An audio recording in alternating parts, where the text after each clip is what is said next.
ये है मंदिर के बाहर पार्किंग पे बना हुआ द्वार। चलिए बढ़े अब प्रांगण के द्वार की तरफ। ये रहा वो द्वार। आज मैं आपको करा रहा हूँ दर्शन बड़े हनुमान मंदिर फिरोजाबाद के भव्य जन्मोत्सव के। आइए देखते हैं रौनक किस प्रकार की सजी है। ये देखिए द्वार के बगल में ही बज रहे थे नगाड़े, जो काफी अद्भुत ध्वनि बजा रहे थे। ये है नजारा प्रातः 10 बजे का हनुमान जन्मोत्सव के दिन। ऐसी रौनक जो सबके मन में समा जाए, कुछ इस प्रकार की होती है यहाँ पर। ऐसा अलौकिक और अनुपम फूल बंगला तो देखते ही बनता है। सामने बना फूलों का पर्दा कितना सुंदर लग रहा है, जिस पर जय श्री राम और जय हनुमान लिखा हुआ है। साथ ही छत पर बना फूलों का जाल और उसके ऊपर चुनरी से किया हुआ डेकोरेशन बहुत ही प्यारा लग रहा था। इन नज़ारों को देखकर हर कोई चाह रहा था इनको अपने कैमरे में कैद करना, और आखिर करे भी क्यों ना, होता ही है इतना पावन, इतना सुंदर कि सबके मन में ही बस जाता है ये। अब आपको लेके चलता हूँ मुख्य भवन के अंदर। आइए देखते हैं कितनी भव्यता आई है भवन के अंदर। जब प्रांगण इतना खूबसूरत लग रहा है तो भवन क्यों ना सुंदर होगा। ये देखिए भवन कितना सुंदर लग रहा है। अब चलते हैं थोड़ा और अंदर और आपको दिखाता हूँ करीब से ये बंगला किस प्रकार का सजा हुआ है। फूल बंगले के दर्शन कराने के बाद मैं आपको ले चलता हूँ और करीब बाबा के स्वर्णिम श्रृंगार के दर्शन के लिए। देखिए किस प्रकार बाबा का स्वर्णिम श्रृंगार हुआ है। मालाओं का तो एक बेड सा बन जाता है, इतनी माला चढ़ती है बाबा पर। ये तो सुबह के नजारे थे। अब चलते हैं शाम की ओर। वो कहावत तो आपने सुनी होगी, जब रात है ऐसी मतवाली तो सुबह का आलम क्या हुआ। मगर यहाँ पर इसके कुछ विपरीत होता है। यहाँ पर सुबह कम, शाम के समय में ज्यादा भीड़ होती है। सुबह में तो ओपन रहता है भवन पूर्ण रूप से, और शाम के समय में इसको विभाजित कर दिया जाता है, पुरुष अलग महिला अलग, जिससे कि व्यवस्थाएं भंग ना हो, क्योंकि इतने ज्यादा दर्शनार्थी आते हैं कि संभालना मुश्किल पड़ जाता है। दरअसल जो रौनक सुबह होती है वो शाम को लाइटिंग की वजह से और ज्यादा बढ़ जाती है। ये नजारे जो मैं आपको दिखा रहा हूँ ये है रात 9 बजे के। कुछ इस प्रकार की भीड़ थी रात को 9 बजे। देखिए जहाँ तक आप देख सकते हैं वहां तक लाइन जा रही है। मैं फिर भी कहूंगा कि कोई हलचल नहीं हुई इस बार, क्योंकि प्रशासन बहुत ही ज्यादा सख्त था और बहुत अच्छी व्यवस्था थी प्रशासन की। ये जो नजारे मैं आपको दिखा रहा हूँ वो भवन के ऊपर से ही जाके कैद कर रहा हूँ आंगन के नजारे। अनुपम रौनक के दर्शन और दर्शनार्थियों की लाइन। रात्रि बढ़ती गई मगर ये तांता रुका नहीं भीड़ का।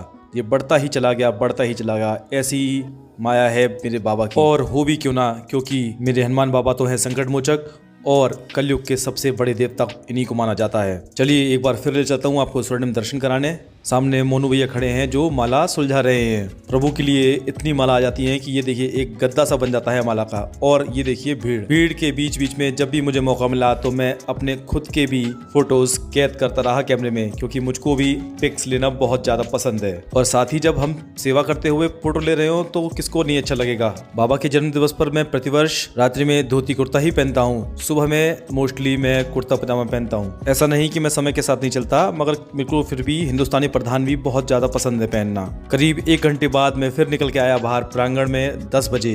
देखता हूँ कि भीड़ कैसी है, मगर मैंने जैसा बताया था ये भीड़ का तांता रुक ही नहीं रहा था। तो वही आपको दिखाता हूँ कि ये भीड़ कहाँ तक जा रही है रात के 10 बजे। ये देखिए लाइन मुख्य भवन से होते हुए आ रही है और ये जा रही है मंदिर के बाहर। चलिए आपको दिखाता हूँ ये कहाँ तक जा रही है। ये देखिए मैं इसके साथ साथ चलता हूँ और मंदिर के बाहर तक जा रही है ये लाइन। रात्रि के 10 बजे ये लोग लाइन लगा के सिर्फ एक पल की बाबा को झलक पाने के लिए खड़े हुए हैं, कि एक झलक मिल जाए उस गदाधारी राम भक्त हनुमान की, और उनके जन्म दिवस पर दर्शन करके लाभान्वित हो जाएं। जहां तक लाइन जारी थी मैं चलता ही चला गया, मगर लाइन तो खत्म होने का नाम ही नहीं ले रही थी। मगर मुझे तो खैर वापस आना था, तो बस थोड़ी देर और जाने के बाद मैं वहां रुक गया और फिर मैंने वापस रुख किया मंदिर की ओर। ये रहा मंदिर का द्वार। कुछ इसी प्रकार का नजारा था महिला पंक्ति का भी। ये देखिए महिला पंक्ति भी भवन से होते हुए आ रही थी और बहुत पीछे तक जा रही थी। चलिए अब राम दरबार के आपको दर्शन कराते हैं रात्रि में। यहाँ पर कितनी रौनक है। जब जन्मदिन हो हनुमान बाबा का तो राम मंदिर में क्यों नहीं रौनक होगी। यहाँ पर भी सुंदर बंगला सजाया गया था। वीडियो देखने के बाद प्लीज कमेंट कीजिएगा किस किस के यहाँ इतना सुंदर प्यारा जन्मोत्सव मनाया जाता है। दोनों पुरुष और महिला पंक्तियों के दर्शन करने के बाद मैं ले चलता हूँ आपको अंदर। ये देखिए अंदर से किस तरीके की भीड़ लग रही है। हम इतने सारे सेवादार अंदर लगे रहते हैं पंडित जी के अलावा भी, लेकिन कोई भी हाथ समेटकर 2 मिनट से ज्यादा खड़ा नहीं हो पाता, क्योंकि भीड़ का ये आलम रुकता ही नहीं है। मैं यहाँ अनेकों वर्षों से सेवा दे रहा हूँ, जिसका मुझे बहुत ही ज्यादा आनंद मिलता है। रात्रि में 11:30 बजे जब मैं प्रांगण में वापस निकल के आया हूँ, जिससे दिखाने के लिए कि अब शायद भीड़ कम होगी तो मैं आप लोगों को सुंदरता ढंग से दिखा पाऊंगा। हालांकि 11:30 बजे भी भीड़ खत्म तो नहीं हुई थी, मगर हाँ आपको मैं दर्शन करा सकता हूँ इतनी तो थी। भीड़ कम होने से थोड़ी सी हलचल कम हो गई थी, जिससे मैं पूरी तरह से अपने कैमरे से नज़ारे आपको दिखा पा रहा था। फिर हुई आरती रात के 12 बजे।